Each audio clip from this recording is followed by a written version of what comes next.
રામ રામ રામ બાપા ક્યાં બેઠા? માછડા ઉપર. બાપા માસડો કે નહીં કહેવાય?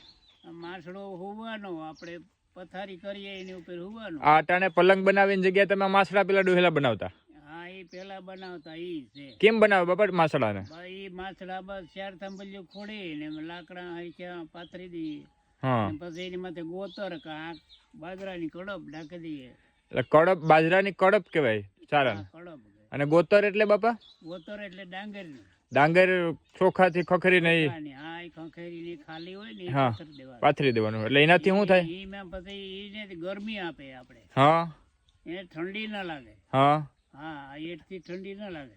શિયાળામાં મોટો ફાયદો. શિયાળામાં મોટો ફાયદો. અને બાપા કમરના દુખાવો? તો ગોદડી ઓઢવી ન પડે. કમરના દુખાવો કેવું કઈ થાય નહીં આમાં? કાંઈ નહીં. કોઈ દી દુખાવો કેવો માથું કે તાવ ન થયો. મજા જ આવે એમ ને? હા હા. રામ રામ. રામ રામ.